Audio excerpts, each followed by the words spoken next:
Miss Elaine Amankwah Neatman, District 4. Clyde Elrod, District 10. Carolyn Bordeaux, District 7. John Eaves, District 7. Nabilah Islam, District 7. Rashid Malik, District 7. And we're going to get started with these questions. We're going to start with Mr. Malik first, and then go that way, down the panel. Sir, if you'd like to stand, it probably would help so that you can even reach the people in the back. It would be great. And be sure to hold your microphone when you answer everybody close so they can hear you. Critics believe charter schools and vouchers can undermine the success of public schools. What is your thinking on school choice today, and what steps would you take to encourage or constrain publicly funded alternatives to local public schools? Good morning, everybody. I'm Dr. Malik. I'm running for U.S. Congress for District 7. I welcome that question. First, I would like to thank Gwinnet, Tim, women. You have done so much for us. And I have a very good habit of stepping on toes because I recognize a person who does good for us. I would like to thank Miss Madeline Jones. I'd like to see your hand, Miss Madeline Jones. You're here? Okay, well, I will do this. I thank you, Miss Madeline Jones. You have my heart for you. Now, coming back to children. Children are my heart. I promise I will contribute from my own fund to children's lunch to the Trevor Project. Put your money where your mouth is. No money for nobody but the children. No money will be taken away. Not a single penny, not a half a penny. If I'm alive and I have the right to vote, I'll vote against it. Not a single penny will be diverted from the children. Public school belongs to the public. Government school belongs to the citizen. Equal funding for equal student. One person gets $10, the other girl will get $10. One black child gets $10, another white child will get $10. Equal distribution of resources. You might live in DeKalb, you might live in Atlanta, you might live in Gwinnet. Exactly the same. No Thank you, Mr. Malik. Rashid Malik, District 7. Nabilah Islam, District 7. Hi, my name is Nabilah Islam, and I'm running to be your next Congresswoman in the 7th District. You are looking at a product of Gwinnet County Public Schools. I went to Minor Elementary in Norcross, I went to Cedar Hill, Richards Middle School, and Central Gwinnet High School, and Georgia Public Colleges. With the help of the Hope Scholarship, I attended Georgia State University and became the first college graduate in my family. I understand how important public education is, because it changes the trajectory of my life. I believe that public funds should not be diverted away from public schools. And the reason that charter schools exist is because public schools are underfunded. We need to use our congressional budgeting powers to make sure that funds are evenly dispersed to schools. So that way, schools will have the ability to be successful. And I believe that being a product of this community and being a product of Gwinnet County Public Schools, it is so important to me to make sure that our classroom sizes are smaller, that teachers are being paid large wages, competitive wages, and I believe that public funds should go towards public schools. Thank you. Thank you. Nabilah Islam, District 7. Thank you. Mr. John Eaves, District 7. Well, good morning, everybody. Once again, John Eaves, and I want to be your next congressman. I am an absolute, unrelenting supporter of public education. I believe that public education is a means of social and economic mobility within our society. I am a product of public education, and my two children are products of education. Unfortunately, public education has been misapplied. You live in a certain neighborhood, you get poor education, you go to a poor middle school, a poor high school, and go to an underperforming college. I believe that it's important not just to have equal funding, but having an equity index. What that means is a appropriating monies in great proportion to areas that are underperforming. That's the only way that you can right the ship. The Fulton County school system adopted something called school zones, school opportunity zones, where private dollars were used to augment the budget to provide support to underperforming schools. And I believe that that is the way that we should go in terms of public education.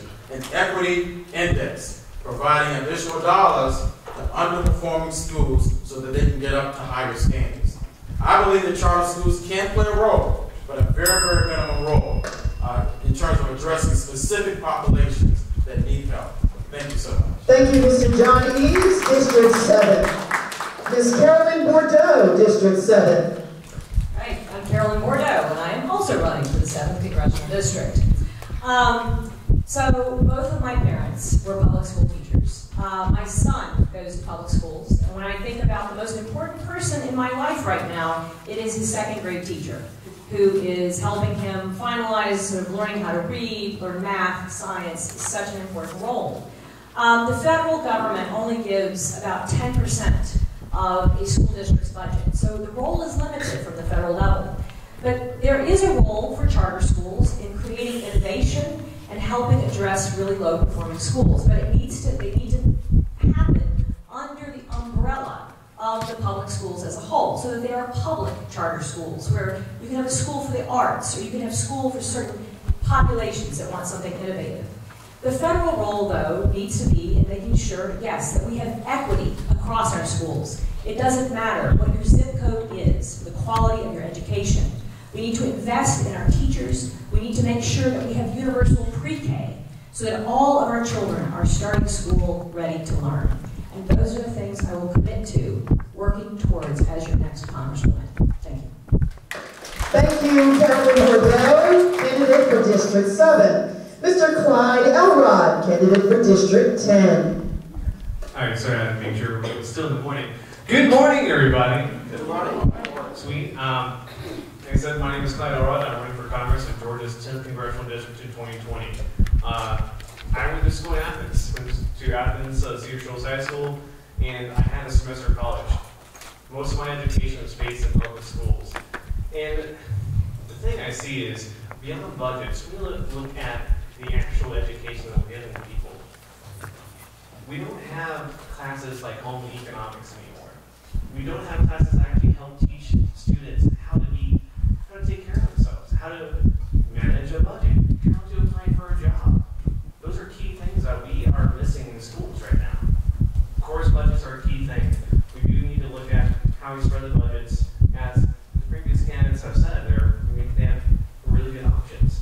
But within that, we need to look at how the schools are being taught.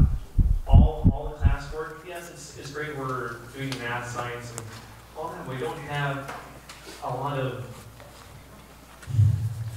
trade work, trade education. That would be very helpful, like getting kids to learn doing electrical work or doing mechanic work. I went in Cedar Shoals, you had a mechanics class. You don't have that in every school. And that's it. You guys agree? Thank you, Mr. Clyde Elrod, candidate District 10. Miss Elaine Amankwah, candidate District 4. My name is Elaine Amankwah. My district is Gwinnet, DeKalb, Newton, Rockdale County. Public schools offer something that most private charter schools do not. That is special education, which is federally funded. This personally hits me close because I have a son with special needs, and most of his therapy is received from public schools. I understand the motivation for charter schools because public schools sometimes do not meet the needs of our children. However, if public schools are well funded, there has been laws under Title I to help low-performing schools to become funded. If public schools are well funded, there will be no need for people to go outside and create charter schools. Therefore, as your next Congresswoman, I will work and advocate on your behalf to make sure that our public schools are well funded and that resources are being received for special education as well as low-performing schools. Thank you. Thank you, Elaine Amankwah, candidate District 4. Mr. Antonio Hicks, District 4. Good morning, everybody. I'm Antonio Cortez Hicks. I'm running for Congress for Congressional District 4. So, for me, it's personal for me because I grew up in the district. I'm born and raised Georgia. I grew up in the DeKalb County area. I went to Gwinnet Elementary. I went to Middle School, graduated from Gwinnet High School. So when it comes to public education, it's something that holds dear to my heart because a lot of my family members are teachers. So for me, we need some form of oversight from a federal standpoint because I understand that charter schools are necessary. They are necessary at times, but it's a lot of them. So those that do not get in, what happens to those students that don't get into the charter schools? They go back to the public schools. Well, within certain areas, if public schools are underfunded, they're not getting proper education. So we need some form of oversight to look down and perform audits within those districts to see what's taking place with the funds and how they're being allocated back towards our school systems to make sure everybody is getting it and it's equally distributed across the board. And that way we can make sure our teachers are being paid because they're being underpaid because they're part of our first responders. Then we need to make sure that they have programs set up so they can be better trained for their future. Because we need to prepare students for the jobs of tomorrow, not the jobs of today and not the jobs of the past, but the jobs that's available right now within this economy. And we need to do that by, again, having some form of oversight to look at these public school systems to make sure they're doing their checks and balances and making sure these kids are being properly educated and they're passing the exam that they should be, and then have some type of encouragement to take the next step to seeking some form of education, be it trade skills or be it college. Thank you. Antonio Hicks, congratulations. Thank you, Antonio Hicks, candidate District 4. And Antonio, we're going to start with you on the second question, which I had to modify just a bit. I just read it, so you'll get it when you hear what I have to ask you. It starts with this. July is on track to be the hottest month in recorded history. So you all know this is September. So August was hot, September is hot. There is almost universal agreement among scientists that any serious plan to beat the climate crisis involves phasing out the use of fossil fuels. No more drilling, no more refining, keep it in the ground. What are your plans to address climate change? Well, for me, again, it's Antonio Hicks for Congressional District 4. I'm for the Green New Deal. I'm a technology guy. My background is network security engineering, and I understand everything that comes along with that. Some people are against some form of change, but we have change taking place already. We have jobs that are being cut out because of fossil fuels. We're moving away from fossil fuels and more towards clean energy. And I think we need to start investing more into clean energy because as it stands now, the one that the plan of President Obama put in place, somebody took it out. And then the Green New Deal is being passed, and the people are trying to say things against it, saying that it's not good for the economy and that wind power causes cancer, which it does not. So, we need to invest in green energy because the earth provides enough energy for us to be sustained. That also brings in jobs for everybody across this nation because global warming is not just tied down to the U.S., it's tied to the entire world. It's affecting everybody on a larger scale that we have not seen before. You have a snowstorm taking place in Israel itself. They're having hailstorms. You have a orange snow coming out in deserts. You have, again, Georgia been taking one of the hottest months that we've seen within years. So we need to invest more within clean energy and get away from fossil fuels. I know when something is hard to get rid of, I understand that people don't want to let go of the change. But with new change comes new opportunity and more resources for this economy and more resources coming, more money for this country itself as a whole. Thank you. Thank you, Antonio Hicks, candidate District 4. Elaine Amankwah Meatman, candidate District 4. You're doing a great job saying my middle name, by the way. Thank you very much. It's hard to pronounce my middle name. Climate change is very important. However, in order to get legislation passed on climate change, we need to be able to persuade our Republican counterparts on our behalf. Currently, we do not have a majority in the Senate, and even on that level, in the House of Reps, we're still having a hard time getting climate change passed, legislation passed. I say that if you elect me as your next Congresswoman, I will make sure that I follow through with my slogan, which is connecting communities. I persuade my Republican counterparts to come on board. And the way that you do that is not by starting off arguing on the actual theory of climate change. You start off by arguing on a personal level of how it affects them personally.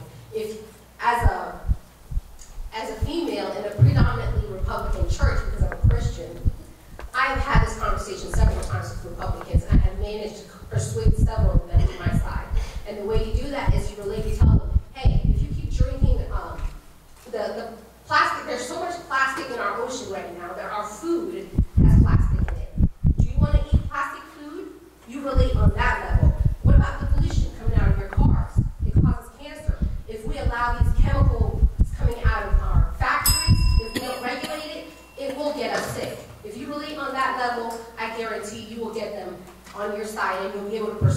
have legislation that can help curb the effects of climate change. My name is Elaine Amankwah, and I'm running for Congressional District 4. Thank you. Thank you so much, Elaine Amankwah. District 4 candidate, Mr. Clyde Elrod, District 10 candidate.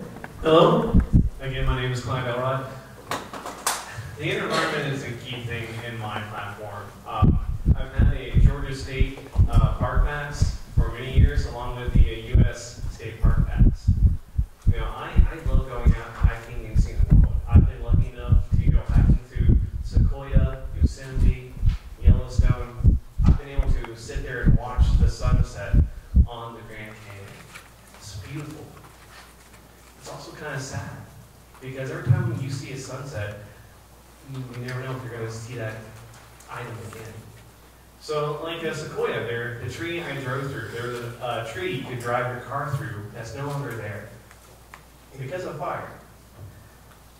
And that's the way I try to reach out to people. Well, that's what I'm saying. The environment is very important to us. Not only do we live on it and we are supported by food, air, but also the economy. It's how we take care of our environment really affects our economy. And the best part is it's changing a lot.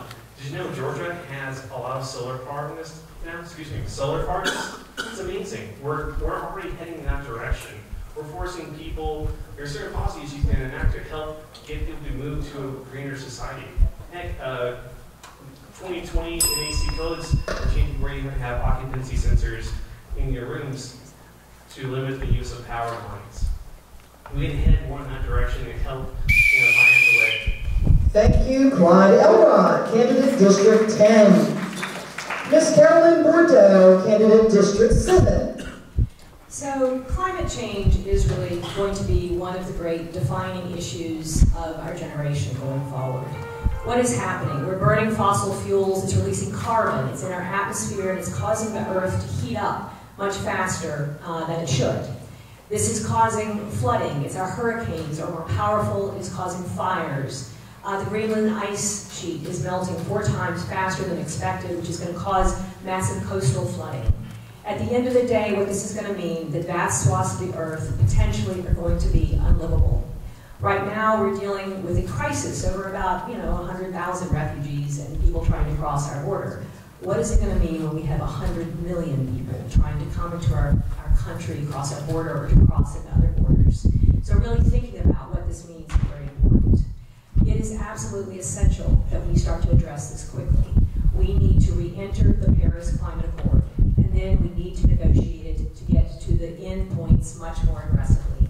We need to have a net carbon neutral economy by 2050 at least.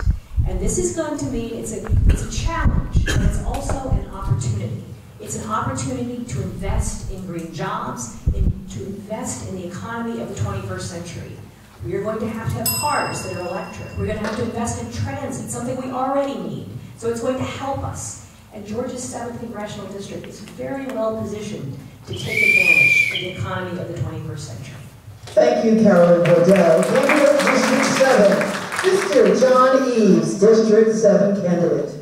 So I was in Germany. I took a group of high school students to Germany in July. 100-degree temperatures. People were dying. This is a real thing. So I think there are several solutions that we need to pursue.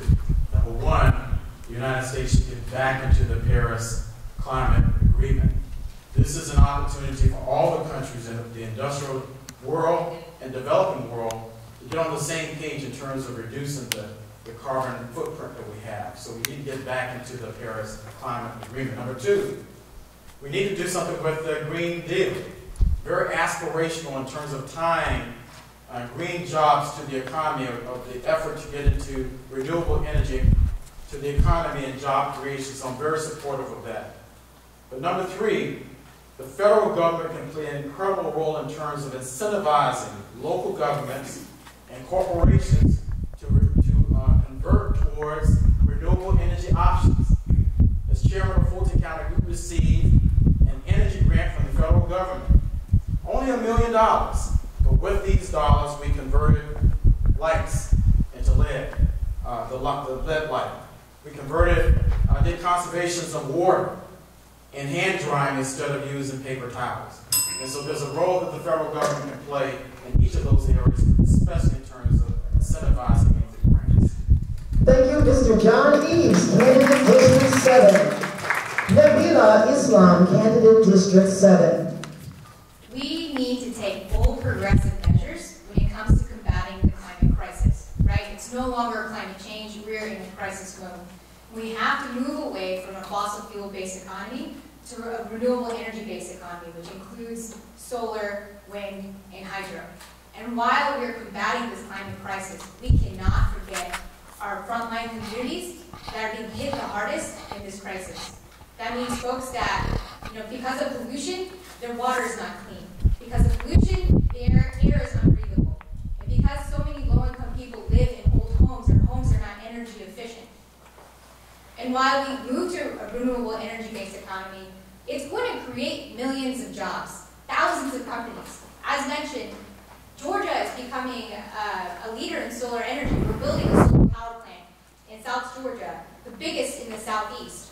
So Georgia can play a big role in terms of being a leading producer in the solar economy. So no matter what, I believe that the government has to play a part in making sure that we come to a solution when it comes to combating the climate crisis. Thank you, Nabilah Islam, candidate District 7. Mr. Rashid Malik, candidate District 7. Thank you. Environment is very dear to our heart. We have to save our planet. We have talked about policies, what we can do internationally and locally and in Washington, D.C. But my question to you, what I am doing, what you are doing. As Ms. Greta Thunberg said from Sweden, the little girl, 16 years old girl, I'm willing to take her as my leader, as my guide.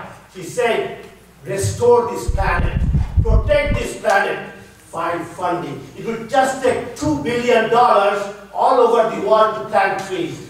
Trees are the natural way of getting the carbon monoxide or carbon from the environment. So my question, I beg it to myself and to you, what are you going to do today?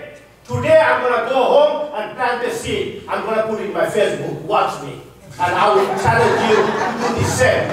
Go home, plant a tree. Take the destination in your hand. It is in your hand, not the government. Government can do nada for you. Nada. Nada means zero. We, if our house is in fire, I'm not going to ask my neighbor to come and put off my fire. I'm going to put off my fire myself. Me, myself. I'm selfish about it. This is my planet. I request you all today to go home, plant a tree or plant a seed. That will protect us. Responsibility is on our shoulder. We can talk about government, we can talk about UN, but the whistle is here. Thank you so much.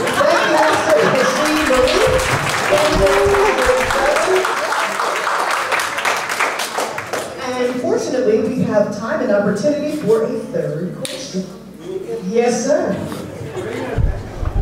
This is your question, candidates. In building a vibrant U.S. economy, how would you address income inequality? Fantastic. That's a piece of cake for me. First, I'd like to thank my friend, my dear, my heart, Miss Madeline Jones. Please, Miss Madeline Jones, show your hand. Give me a clip of 90 seconds from 30 seconds, I can do miracle. I promise you, go and check my Facebook and website. I will bring $45 million $45 million per day. Per day. Per day? Yes. $45 million per day to District 7 Gwinnet County economy. How so? I explained to Mr. Hicks, and he'll be my support in Congress when I work for him, because he understood. Mr. Hicks, stand up, please. I've written to the President of countries, I've written to Chamber of Commerce of America, I've written to Chamber of Commerce in Bordeaux, and I'm going to go to Georgia, because they're guiding me in the right direction. How am I going to bring $45 million minimum? Peace by trade.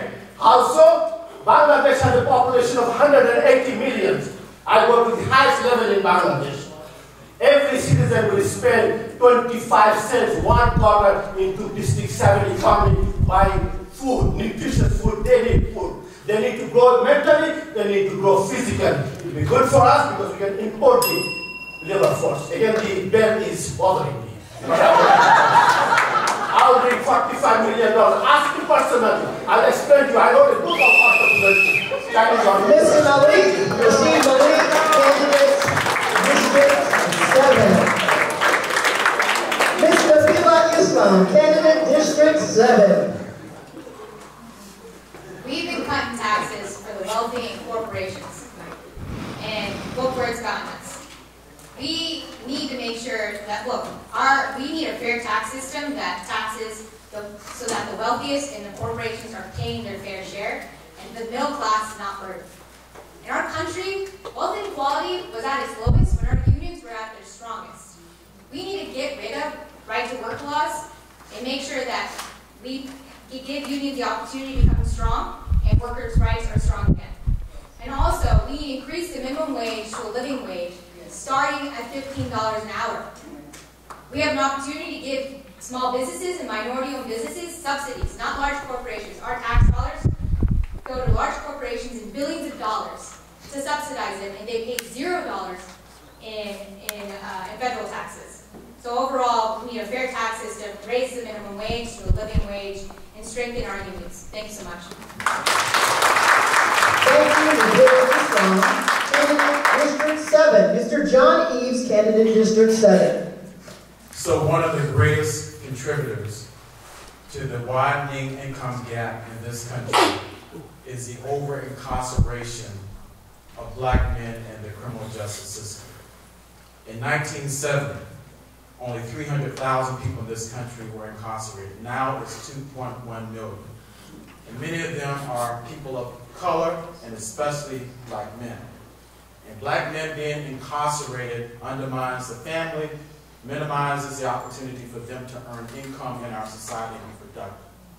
I am a strong proponent of something called criminal justice reinvestment, and that is systematically reducing the jail population on federal, state, and local levels, putting the monies away from the incarceration end, but systematically investing them on the front end, after-school programs, community development, improving teacher pay. That way is the best way to try to have a new generation of people who have the skills and are paid and being productive citizens of society and increasing their income and increasing their wealth. It's called criminal justice reinvestment. Thank you. Thank you, Mr. John Eaves, candidate District 7. Ms. Carolyn Bordeaux, candidate District 7. Okay. So the way I see this, between 2000 and 2014, Georgia lost 30% of its manufacturing jobs. Where did it lose it? It lost it in part to jobs going overseas. It lost it in part to automation. What is happening is our economy is splitting. It's splitting between jobs where people have an education and are able to do some of these 21st century jobs and lower paid service jobs. Our first task is to make sure that we support and continue to invest in world-class education. We also need to make sure that all of our children graduate from high school with a clear career pathway so that we invest in apprenticeships and internships and ways for folks to go out and get a high-wage job. Beyond that, though, absolutely, we need to support our working families. And that's a crisis in this country. We need to make sure that families have a living wage. That includes raising the minimum wage and reversing the $1.5 trillion tax cut that we gave to corporations and very wealthy individuals. And that needs to go back to support our working families. But additionally, we don't provide any support services. We need affordable quality health care. How difficult is that? We need child care. We need paid family medical leave. We need to invest in the programs and supports that keep our working families strong and give everybody access to economic opportunity. Thank you, Carolyn Bordeaux, candidate District 7.